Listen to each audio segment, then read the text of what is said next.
Hey everybody, it's Michael. Today we're going to be talking about which card you should get, whether it's Discover or the Uber credit card. The Uber credit card, it's a new card. Discover's been around for a long time. So which card should you get?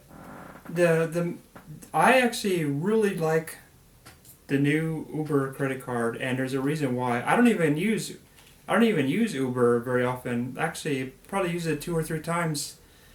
This card is really cool though for a lot of reasons. For one thing, it offers you 4% back when you eat out at restaurants, fast food, casual places. Doesn't matter as long as you're eating some place where they make the food for you. 4% back. That's pretty awesome. They also give you 3% back if you use it for travel, hotels, airlines, stuff like that. 2% for online purchases and 1% for everything else. That's a pretty broad range of categories, so you're getting benefits no matter what. But the most awesome thing is the 4% back. If you're brand new, one cool thing is you get $100 back after you spend $500. So if you're just making purchases anyway, you're getting that $100 for free. So why would you leave that $100 on the table when you can take advantage of it? There's also no annual fee. Free! You can't get better than free. There's all these cards that offer you so many benefits, but they charge you so much money. Why would you choose those cards when you have one that's free? So choose the one that's free, and you travel. If you travel a lot or want to travel, there's also no foreign exchange fee, which is also pretty cool with the Uber credit card. There are some other great perks with the Uber credit card in that if you are already spending $5,000 in a year, they'll give you a $50 credit to use for streaming services, whether it's Netflix, Spotify, Apple Music, stuff like that. Also, if you put your phone charges on your credit card, you are given phone insurance up to $600.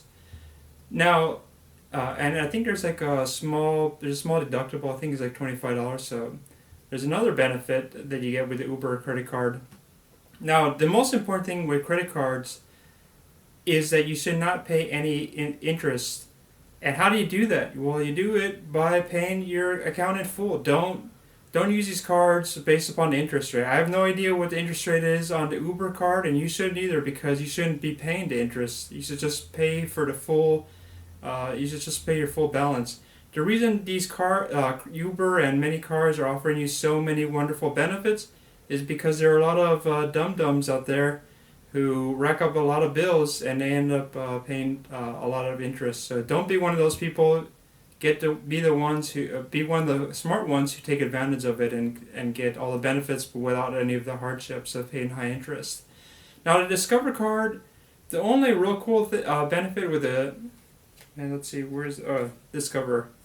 One cool thing about the Discover is that it gives you 5%. There are 5% categories, and they change from time to time. You have to also activate it on the website or by phone, and say you want to take advantage of the 5% option. And what it means is that sometimes it's like a one category, like it's for gas stations or big box stores like Walmart. So it changes all the time, and sometimes it's just not something you use all the time. Let's say you don't drive that often, so gain 5% back for the gas stations. It might not be a big deal with your Discover card. Discover card has some quirky things, like they let you check your credit report if that's important to you, and it has their customer service representatives are only in the U.S. I think it's like a Discover only kind of policy, and they're considered a more friendly card. I don't know what that means exactly, but they're considered more friendly. I think that everything else on Discover is pretty much there's just a 1% back for all the purchases with Discover. So it's a little bit more limited. You either get 1% or you get 5% with Discover. Whereas with the Uber card, the categories don't change. They remain fixed for now, and you get 4% back all the time when you eat out. And I like to eat. I like to go out places. I don't want to make food myself. I'm a lazy person. I want to just put it on the card, getting 4% back is a great deal. So if you had to choose one card, I would choose the Uber card. But if you don't have to choose, you could be like me, just get both and take advantage of both options. So that's it for now. I hope to look into this more thoroughly in the future. Show you more cards. Definitely hit the like button if you enjoyed this video and subscribe. And we'll be talking about more of these kinds of financial opportunities you can take advantage of. So talk to you soon. Bye bye.